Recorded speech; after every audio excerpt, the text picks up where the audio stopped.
कंधों से हिलते हैं, कंधे कदमों से कदम मिलते हैं, हम चलते हैं जब ऐसे तो दिल दुश्मन के हिलते हैं। हर हर महादेव दोस्तों, स्वागत है आपका एक और ब्रांड न्यू वीडियो के अंदर। तो जल्दी से वीडियो को लाइक कर दो, चैनल को अभी तक आपने सब्सक्राइब नहीं करके रखा है तो भाई जल्दी से चैनल को सब्सक्राइब कर दो और नीचे कमेंट बॉक्स के अंदर हर हर महादेव का नारा जरूर लगा देना, क्योंकि वीडियो को हम हर हर महादेव के नारे से ही शुरू करने वाले।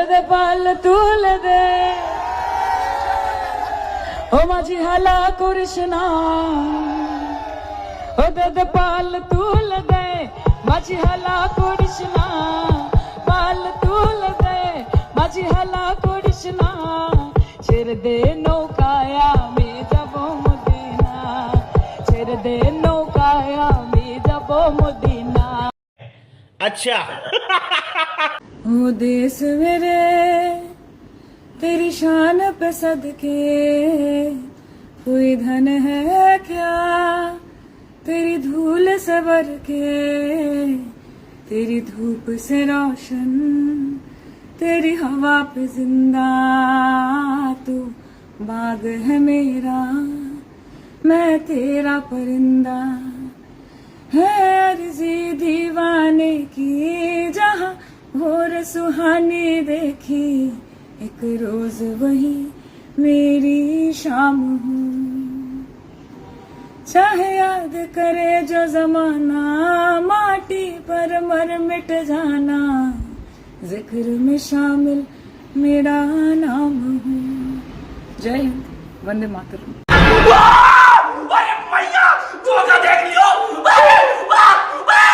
इनके खिलाफ मतदान होगा। ये अब लाल किले का आखिरी भाषण था। फिर कोई पूछे मेरे को, क्या मोदी जी तो ऐसा बोल रहे हैं झंडा फिर से अपने लाल किले पे चढ़ाएं। मैं बोला ठीक है, वो जो बोले हैं झंडा तो जरूर फैलाएंगे, लेकिन उनके घर के ऊपर फैलाएंगे। सर मोदी जी अगला बार फहरा पाएंगे ना? नहीं फहरा पाए, अंतिम है उनका। শ্রদ্ধেয় মোদিবাবু শেষ ভাষণ করেন, আগামী দিন লাল কেল্লায় টিम इंडिया माठे नामবে। 2024 लाल किले से तिरंगा फहराएंगे, इंडिया ऐलान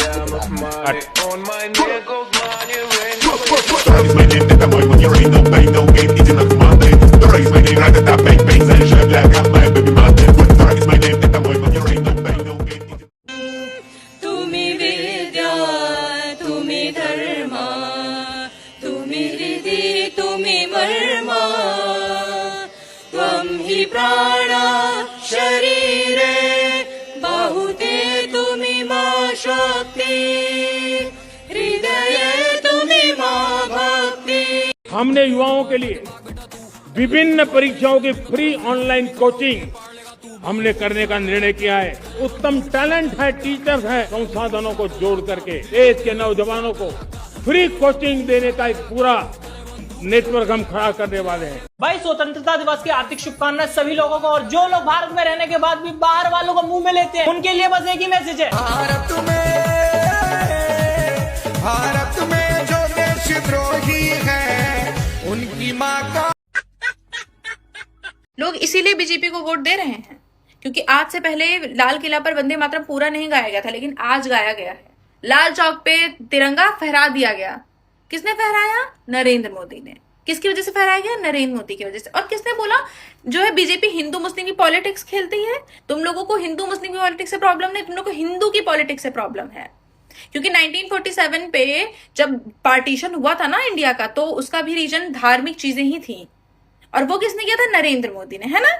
आप लोगों को ये सब कभी नहीं दिखेगा, आप लोगों को ना खुदी हुई सड़कें ही दिखेंगी, जिसका जिम्मेदार डायरेक्ट पूरे देश का प्रधानमंत्री ही है, नरेंद्र मोदी ही है। उसका जिम्मेदार जो तुमने प्रधान चुना है वो बिल्कुल नहीं है। जो तुम्हारे सिटी में डीएम होंगे, डिस्ट्रिक्ट मजिस्ट्रेट होंगे, वो भी बिल्कुल भी नहीं है। उसके बाद अगर स्टेट की बात करो, तुम्हारा सांसद, विधायक, स्टेट पे आए हुए लोग जो, या फिर स्टेट का जो मालिक है, यूपी का सीएम है, किसी भी जगह का सीएम है, वो भी बिल्कुल नहीं, नरेंद्र मोदी है उसका कारण। रवैया देख के तो लग नहीं रहा कि मांग सुनेंगे ये लोग इस तरह से है। इन लोग कह रहे हैं सीबीआई इंक्वायरी कर दो। सीआईडी की जिस टीम ने सही जांच पड़ताल की उसको भी हटा दिया, दूसरी टीम लेके आ गए। जिस टीम ने सही रिपोर्ट दी उसको भी हटा दिया है। रात के अंधेरे में लाठीचार्ज करते हैं। भाई कौन सी पुलिस है? ये पुलिस होती है? रात के 11 बजे जो लाठीचार्ज करती है पुलिस है क्या? है मतलब कि यहाँ पे धांधली भी हो, भ्रष्टाचार भी हो, पेपर भी बिक जाए और बच्चे कुछ बोले भी ना, शांत। नमस्कार, मैं हूँ मन्नत सनाडिया। जंतर मंतर पर प्रोटेस्ट में राहुल गांधी भी ज्वाइन हुए थे, प्रियंका गांधी भी ज्वाइन हुई थी, और वहाँ पर उनका कहना ये था कि जो भी स्टूडेंट्स वहाँ प्रोटेस्ट कर रहे हैं उन पर FIR नहीं होनी चाहिए, क्योंकि उन्होंने गाली गलौच भी काफी किया था। लेकिन अब वो बयान राहुल गांधी का कहाँ गया? झारखंड में 600 स्टूडेंट्स के ऊपर FIR दर्ज हो चुकी है। अब ये जो न्याय के देवता बनकर जंतर मंतर आए थे, अब ये क्या कहेंगे इस जगह पर? सरकार दे तौर ते बतौर मुख्यमंत्री सूबे दे मैं कहना चाहना कि अस्सी लगे हुए हैं, मेरी टीम लगी हुई है कि वो आजादी हर घर दा कुंडा खड़कावे जेड़ी शहीद आजम भगत सिंह होरा ने अपने सुपने दे विच सोची सी। ਅੱਜ 15 ਅਗਸਤ ਤੇ ਅਗਲੀ 15 ਅਗਸਤ ਤੋਂ ਪਹਿਲਾਂ ਅਗਲੀ 26 ਜਨਵਰੀ ਤੋਂ ਪਹਿਲਾਂ ਪੰਜਾਬ ਦੇ ਵਿੱਚ ਚਿੱਟੇ ਦਾ ਜਿਹੜਾ ਕਲੰਕ ਲੱਗਿਆ ਹੋਇਆ ਉਹਨੂੰ ਅਸੀਂ ਧੋਣ ਦੇ ਵਿੱਚ ਕਾਮਯਾਬ ਹੋ ਜਾਾਂਗੇ। ਸਹਿਯੋਗ ਤੁਹਾਡਾ ਚਾਹੀਦਾ ਬਸ। ਹੁਣ ਆਈਏ ਨਸ਼ਿਆਂ ਦੀ ਗੱਲ। ਇੱਕ ਐਸਾ ਕੋਡ ਲੱਗਿਆ ਸੀ, ਬਦਨਾਮੀ ਹੋਈ, ਪਰ ਪੰਜਾਬੀ ਜੇ ਧਾਰ ਲੈਣ ਕਿਸੇ ਕੰਮ ਨੂੰ ਖਤਮ ਕਰਨਾ, ਕੋਈ ਮੱਥੇ ਤੇ ਲੱਗੇ ਦਾਗ ਨੂੰ ਧੋਣਾ ਤਾਂ ਪੰਜਾਬੀ ਜੇ ਇਹ ਧਾਰ ਲੈਣ ਕਿ ਧੋਣਾ ਤਾਂ ਧੋ ਕੇ ਹਟਦੇ ਆ। ਫਿਰ ਉਸੇ ਸਿਲਸਿਲੇ 'ਚ ਮੁਹਿੰਮ ਚੱਲ ਰਹੀ ਹੈ। ਮੈਂ ਨਹੀਂ ਕਹਿੰਦਾ ਕਿ ਬਿਲਕੁਲ ਖਤਮ ਹੋ ਗਿਆ, ਪਰ ਜਿਹੜਾ ਸ਼ਰੇਆਮ ਵਿਕਦਾ ਸੀ ਜਾਂ ਕਿਤੋਂ ਵੀ ਮਰਜ਼ੀ ਪੁੜੀ ਲੈ ਲੈਂਦੇ ਸੀ, ਉਹ ਕੰਮ ਖਤਮ ਹੋ ਗਿਆ। ਜੇ ਕੋਈ ਕਿਤੇ ਹੈਗਾ ਚੋਰੀ ਛੁਪੇ ਵਾਲਾ, ਉਹਦੇ ਤੇ ਵੀ ਛਾਪੇ ਪੈ ਰਹੇ हैं। I was just scrolling और सडनली भारत जोड़ो जो कांग्रेस का पेज है वो आया मेरे सामने और उसमें एक पोस्ट इन्होंने डाला है और लिखा है द कूलेस्ट पॉलिटिशियन एवर और राहुल गांधी की एक व्हाइट एंड पिंक और एक ब्लैक कलर की शर्ट में फोटो है। बोल रहे हैं कि आपका फेवरेट वन कौन सा है और पीछे बैकग्राउंड म्यूजिक में इन्होंने डाला है love with the criminal. Seriously यार, 56 साल का आदमी है वो, युवा युवा बोल के तब कब तक लोगों का काटोगे? दिख जा रहा है ये तो वो फिरंगी प्रोडक्ट है बोल के, लेकिन 56 साल का होता समझ आता है यार। जेनजी बन रहे हो तुम, 56 साल का आदमी है वो, कूलेस्ट पॉलिटिशियन। किस एंगल से भाई, किस एंगल से? Oh my God. और लोगों का कमेंट अगर आप उसमें देख लोगे, उसमें सब लोगों ने बस एक ही कमेंट लिखे। मैंने बहुत सारे कमेंट जाने, भाई फूल की स्पेलिंग गलत है, सी की जगह में F आएगा। The fullest politician ever ever. Spelling सही कर लो, स्पेलिंग सही कर लो। गाना सही लगाया। क्रिमिनल तो है ये आदमी, 56 साल का क्रिमिनल आदमी। बट हमको तो नहीं लगता कि 15 अगस्त मनाया जाएगा, क्योंकि ये तो ब्लैक डे मनाया जाएगा। जिस देश में बच्चे को मारा जाए, उसके ऊपर डेयर गैस छोड़ा जाए, तो उस देश स्वतंत्रता कैसे हुई? रुको जरा, सब्र करो। वही तो हम भी कहते हैं कि पहले खुद तो स्वतंत्र हो जाओ। अब ब्लैक डे तुम लोग मना रहे हो तो पहले खुद स्वतंत्र हो जाओ। भारत तो स्वतंत्र हो चुका है और हम स्वतंत्रता दिवस ही मनाएंगे। ये पाकिस्तान के गवर्नर लिटरली हर चीज में खुश हो जाते हैं। देखिए पागल क्या कह रहा है। तुम लोगों को पता है कि बाप हमेशा पहले आजाद होता है, हम अंग्रेजों से पहले निकल गए एक दिन। बाप पहले आजाद हो गया, पाकिस्तान एक दिन पहले आजाद हो गया। भाई अनपढ़ लोगों, तुम लोग गुलामी ठीक थे, क्योंकि तुम आजाद होकर भी गुलामों वाली बातें करते हो। कहाँ लिखा है कि पाकिस्तान को एक दिन पहले आजादी मिल गई थी भारत से? असल में भारत और पाकिस्तान को दोनों को 15 अगस्त 1947 में आजादी मिली थी। लेकिन तुम लोग 14 को इसलिए मनाते हो क्योंकि जो लॉर्ड माउंटबेटन थे, ब्रिटिश के लास्ट वाइसरॉय, वो 14 अगस्त को कराची जाते हैं, इंडिपेंडेंस की जो पावर है ट्रांसफर करते हैं पाकिस्तानी गवर्नमेंट को, ताकि मेन डे जो इंडिपेंडेंस का था 15 अगस्त 1947 वो इंडिया में सेरेमनी अटेंड कर सके। तुम लोगों को इम्पोर्टेंस नहीं दी जाती। आज हम सेलिब्रेट कर रहे हैं और जो बचेगा ना केक, वो हम अरशद नदीम से जेवलिन करके थ्रो करा। और तुम केक भिजवाओगे इंडिया? पहले अपनी आवाम को तो खिला लो केक। भाई देखो कैसे कैसे पड़ गए हैं केक पे। और तुम्हारा अरशद नदीम जेवलिन फेंकेगा? हाँ, तुम लोग किस मुंह से ये बातें करते हो? हम लोग सेकंड, हमारे नीरज चोपड़ा सेकंड आए, सिल्वर मेडल लिया, लेकिन तुम्हारा अरशद नदीम तो टॉप 8 में भी नहीं आ पाया। क्या लोग है भाई, कुछ भी बोलते। शर्म नहीं आती ना तुमको? शर्म नहीं आती ना? बात तो ये, तुमको शर्म नहीं आती। Are we really independent? Yes we are. और जैसी बेसिक चीज आपको एक्सेसिबल है, अगर आप पे हेवी टैक्सेस लेवी नहीं हो रही, अगर आपके वर्क प्लेस पे आपको चाबुक नहीं पड़ रहे हैं, अगर आपके पास खाने के पैसे नहीं तो आपको राशन कार्ड इशूड है, अगर मास गैदरिंग्स पे जनरल डायर की तरह जलियांवाला बाग में गोलियां नहीं चल जा रही हैं, तो यस यू आर इंडिपेंडेंट। अगर इलीगल डिटेंशन नहीं हो रही है तो यस यू आर इंडिपेंडेंट, क्योंकि इंडिपेंडेंस लोगों की शहादतों के लिए मनाया गया था, जिन्होंने हमें ब्रिटेनर्स से आजादी दिलाई थी। लेकिन जिन कंट्री से हम मुंह फाड़ के कंपेयर करते थे, उनके लीडर्स तो पेडोफाइल होते हैं, एप्स्टीन आइलैंड के होते हैं, या तो उनकी बिल्कुल मोनार्की होती है कि प्रोटेस्ट किया तो गोलियां चल जाएंगी। और फ्रीडम ऑफ स्पीच तो छोड़ो, क्योंकि अगर आपने बिना डिग्री के इंस्टाग्राम अकाउंट बना लिया और या फिर अपना उनके सोशल मीडिया का अकाउंट बना लिया, उस पर कुछ बकचोदी करी, डिटेंशन। तो yes we are independent. Please आप इंडिया को इंडिपेंडेंट ही मानिए। मैं जानती हूँ बहुत सारी कमियां होंगी इस देश में, बट एटलीस्ट थोड़ी बहुत लोगों को, इंसानों की रिस्पेक्ट है यहाँ पे, थोड़ी बहुत। भाई in the ignorance foreign policy मैंने नहीं समझ। Take a look at this video. इसमें इंदिरा गांधी जी क्या कर रही है यार? ये हगिंग तो नहीं कर रही, क्योंकि हगिंग तो सिर्फ तभी होती है ना जब मोदी जी करते हैं। What is she doing? क्या कोई मुझे कमेंट्स में बता सकता है क्या कि इंदिरा गांधी जी डिप्लोमेसी के नाम पे ये क्या कर रही है वीडियो में? What is she doing? Raga, किसी और देश की फीमेल प्राइम मिनिस्टर को घसीटा मत कर, ठीक है? क्योंकि उनके देश वाले सीरियसली लेते हैं अपने प्राइम मिनिस्टर की इंसल्ट को। किसी ने बहुत पीटा जाएगा, समझा? 15 अगस्त आ गया और कुछ लोगों की एक्टिंग भी शुरू हो गई। कल तक जो भारत को गाली दे रहे थे, जिन्हें हर अचीवमेंट में प्रॉब्लम दिख रही थी, जो हर फेस्टिवल, हर ट्रेडिशन और हर सोल्जर पर सवाल उठा रहे थे, आज वही लोग अपनी टाइमलाइन पर तिरंगा लगाकर लिखेंगे proud to be an Indian.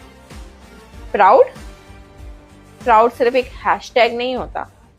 अगर देश सिर्फ मेडल्स जीतने पर याद आता है और बाकी दिन उसकी बुराई करनी होती है, तो वो पैट्रियोटिज्म नहीं होता, वो पब्लिसिटी होती है। आजादी का मतलब ये नहीं कि देश को तोड़ने वाली हर बात को फ्रीडम ऑफ एक्सप्रेशन का लेबल दे दिया जाए। क्वेश्चन करना अधिकार है, लेकिन हर बार दुनिया के सामने अपने ही देश को नीचा दिखाना ये कोई रेवोल्यूशन नहीं। और हाँ, इस देश ने हमें बोलने की आजादी दी है, लेकिन कभी उन लोगों को भी याद कर लेना जिनकी वजह से ये आजादी आज भी जिंदा है। इस 15 अगस्त तिरंगा सिर्फ अपनी प्रोफाइल पिक्चर पर मत लगाओ, उसकी इज्जत अपनी सोच में भी दिखाओ। जय हिंद, वंदे मातरम। इतने शेमलेस और गटर लेवल रिमार्क्स मारे हैं ना राहुल गांधी ने, सिर्फ देश के प्रधानमंत्री नहीं, इटली की प्रधानमंत्री के भी बारे में। ये देखो, ये तो पता है कि अपने प्रधानमंत्री की राहुल गांधी इज्जत नहीं करते, लेकिन एक दूसरे देश की प्रधानमंत्री की तो इज्जत रखो। ये घटिया रिमार्क से ये पता चलता है कि आप महिलाओं की कितनी इज्जत करते हैं। अगर प्रधानमंत्री किसी और लीडर को एक हक दे रहे हैं, उससे आपको इतनी ही दिक्कत है, then why are you not mocking your own grandmother? She was also hugging people and let's talk about this। अगर आप इतनी ही ज्यादा स्टैंड अप कॉमेडी करने के मूड में हो तो इसका ही मजाक उड़ाओ। Look at these pictures. इतना ज्यादा नाम खराब कर दिया है ना कि इटली की एम्बेसी को ये स्टेटमेंट जारी करनी पड़ी condemning acts of Rahul Gandhi. और लिख के ले लो, अभी भी इसको अपनी गलती नहीं दिख रही होगी। तो 55 साल की उम्र में भी अपना आपको पता नहीं कौन सा युवा नेता समझता है। And trust me when I say this, he still has no shame. He needs to apologise publicly for such derogatory remarks. Rahul Gandhi is a filthy man and has a filthy brain, because जिस तरीके से, जिस sense से, जिस meaning के साथ ये घटिया जोक्स मारे गए हैं ना, it shows his level of thinking, his respect for women and his upbringing. I am sorry but it does. Shashi Tharoor ने रिसेंटली ये बोला था, अगर आप देश के प्रधानमंत्री की बेइज्जती कर रहे हो ना, तो इसका मतलब ऑन इंटरनेशनल प्लेटफॉर्म आप देश की इज्जत गिरा रहे हो, देश की बेइज्जती कर रहे हो। इसी वजह से विद इन कांग्रेस शशि थरूर को साइडलाइन किया जा रहा है। याद है जब AI का समिट इंडिया में हुआ था और राहुल गांधी ने अपने कांग्रेस यूथ वर्कर्स के साथ इतना घटिया स्टंट पुल ऑफ किया था, and he was very proud of it. Congress को जो राहुल गांधी ने ये घटिया स्टेटमेंट मारी है ना, सिर्फ इसी चीजों में मजा आता है। सो इट डजंट मैटर ये ब्राउन सिपॉइज, ये चमचे कितना भी राहुल गांधी को डिफेंड कर ले, ये बंदा खुद हमेशा अपने आप को एक्सपोज कर देता है। Disgusting, he is a disgusting man. हमारा देश सिर्फ एक ही प्रॉब्लम से जूझ रहा है अभी, दैट इज सेलेक्टिव एक्टिविज्म। हमारे जो इन्फ्लुएंसर्स हैं या हमारे सेलिब्रिटीज हैं, ये उस वक्त पे एक्टिव होते हैं जब इनको कहीं से पैसा मिल रहा होता। अगर इनको पैसा नहीं मिलता तो ये अंधे हो जाते हैं। इन्हें ना स्टूडेंट्स दिखाई देते हैं, ना पेपर लीक्स दिखाई देते हैं, ना देश की जो एक्चुअल प्रॉब्लम्स है वो दिखाई देती है। मुझे शर्म आती है ये कहते हुए कि इतना सेलेक्टिवली आप एक्टिव हो, इतना सेलेक्टिवली आप चीजों को देख रहे हो, आपकी आंखों पे पर्दे आ जाते हैं। जब पंजाब में पेपर लीक की बात होती है, झारखंड में पेपर लीक की बात होती है, वहां पे लिटरली स्टूडेंट्स रो रहे हैं, लेकिन किसी को कोई लेना देना नहीं है। सबको सिर्फ बाहर से पैसा आया, पैसा खाया, बर्गर पिज्जा खाया और चले गए 5 स्टार होटल्स में सोने। I mean, look at your behaviour and you aspire to be the voice of students, और आप यूथ के लिए एक आइकन बनना चाहते हो। थू है ऐसे आइकन पे। तुम उसे वोट दो जो भारत पे हमले होने के बाद बस प्रेस कॉन्फ्रेंसेस करे। मैं उसे वोट दूंगी जो हमला होने के बाद पाकिस्तान को आधी रात को भी सूरज दिखा दे। इस वीडियो को आप लोग देखिए। नहीं दीदी, आप गलत हो। देश को ऐसी बेटियां नहीं चाहिए जो शहीद हुए हैं। इस दीदी के वीडियो में एक चीज बड़ा कॉमन है, जितनी भी महिलाओं का फोटो ये लगाई है, वो सारी महिलाएं कहीं ना कहीं सनातन धर्म को प्रमोट कर रही है, कहीं ना कहीं सनातन धर्म को लेकर कट्टर है और बीजेपी सपोर्टर है। तो सिमरन दीदी के हिसाब से ऐसी बेटियों का जरूरत नहीं है इस देश को। लेकिन सिमरन दीदी का हिपोक्रेसी देखो। इस देश को जरूरत है किसकी? जो देश को टुकड़े टुकड़े बांटने की बातें करे, जो उमर खालिद को अपना पाप बना करके रखे, जो सनातन धर्म को गालियां दे, और वो लोग जो कश्मीर को इंडिया का हिस्सा नहीं बताते हैं। वैसे औरतों का जरूरत है इस देश को, इस दीदी के हिसाब से। क्यों? क्योंकि इनका आइडियोलॉजी कहीं ना कहीं उनसे मैच होता है, इसीलिए। और एक मिनट दीदी, अब ठीक है, मैंने घूंघट भी ले लिया। लगा दी तूने भी हैप्पी इंडिपेंडेंस डे की स्टोरी साले। कुछ दिन पहले तो तू उनका साथ दे रहा था जो भारत को नेपाल बनाने की धमकी दे रहे थे, भारत को नेपाल बनाना चाह रहे थे, जो हमारी इंडियन आर्मी को गाली दे रहे थे। तू तो उनके लिए फूट फूट के रो रहा था। अब क्या हुआ? सुन ले मेरे भाई, देश को खतरा पाकिस्तान से, चीन से, बाहर के देशों से नहीं है। अब देश को खतरा है तुझ जैसे देश के गद्दारों से। देखो, भारत माता को बचाने के लिए कुछ राक्षसों का वध करना जरूरी था, और इसके बाद कोई बोलेगा नहीं कि आजादी चरखे से आई है। लाख बार धन्यवाद पुरखों और करोड़ों बार धन्यवाद उन वीरों को है जिन्होंने इस देश को आजाद करने के लिए अपने प्राणों की आहुति दी और 1947 के विभाजन के बाद हमारे महान भारत को चुना। जय हिंद, जय भारत। इंडियन गवर्नमेंट ने मेटा के हेड को जो बुला के घेराबंदी करी थी 5 या 6 अगस्त को जो बुलाया था, उसमें क्या करा इंडियन गवर्नमेंट ने? मुझे ये जानना है, क्योंकि क्लियरली मुझे दिख रहा है कि जो जंतर मंतर पर प्रोटेस्ट हुआ था वहां पर एक स्पेसिफिक कंटेंट पूरी तरह से पुश हुआ था, मेरी पूरी फीड में आ चुका था। और सेम चीज अब हो रही है झारखंड में, लेकिन वो कंटेंट मुझे कहीं पे भी नहीं दिख रहा है पुश होते हुए, कहीं पे भी। उल्टा मेटा ने उसको दबा दिया है। तो गवर्नमेंट ने उनको बुला के क्या करा है, क्या नहीं करा है, आई डू नॉट नो। क्योंकि नेक्स्ट टाइम अगर ऐसी चीजें होंगी तो तुम फिर क्या करोगे? वापस से बुलाओगे, वापस से वो सॉरी बोल के चला जाएगा। लेकिन उल्टी हरकतें ऑलरेडी हो चुकी होंगी। पहले एक बार इन दीदी की बात सुन लो। रेखा गुप्ता जी ने क्या सोचकर ये मुद्दा बनाया कि 3 बच्चों वालों को मिलेगा जी पैसा 2500।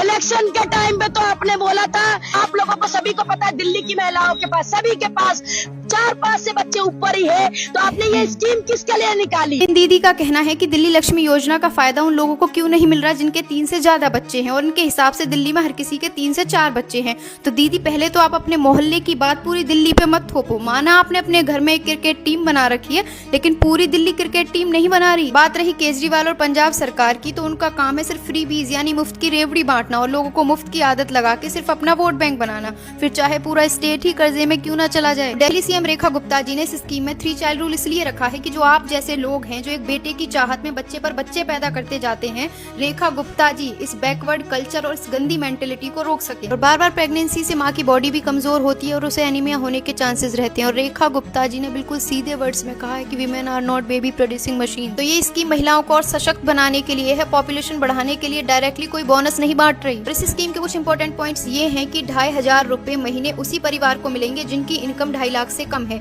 जिनके घर में कोई 4 व्हीलर नहीं है और जिनका बिजली का बिल 2400 यूनिट से कम आता है। तो फ्रीबीज की आदत से निकलिए। ये स्कीम दिल्ली की लक्ष्मियों की अच्छी हेल्थ और उनके परिवार की परवरिश के लिए है, न कि पॉपुलेशन एक्सप्लोजन के लिए।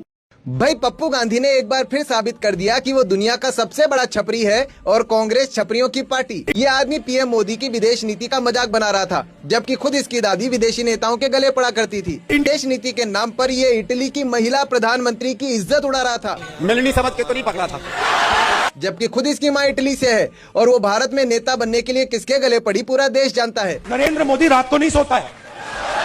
अमित शाह वो भाग्या 20 दिन के लिए पार्लियामेंट हाउस में नहीं घुस पाया। वो देश के प्रधानमंत्री और गृह मंत्री के लिए इस तरह की छपरी भाषा का इस्तेमाल करके पप्पू ने साबित कर दिया कि वो कांग्रेस को पूरी तरह बर्बाद करके ही दम लेगा। आपको वीडियो पसंद आए तो वीडियो को एक लाइक जरूर कर देना, और अभी तक आपने हमारे चैनल को सब्सक्राइब नहीं किया तो भाई चैनल को सब्सक्राइब करके बेल के आइकन को दबा देना, और अपना फेवरेट पार्ट नीचे कमेंट बॉक्स के अंदर लिख डालो, और कमेंट बॉक्स के अंदर जय श्री राम का नारा भी लगा डालो। तो फिर से मिलता हूँ नेक्स्ट वीडियो में, अभी के लिए बाय बाय दोस्तों।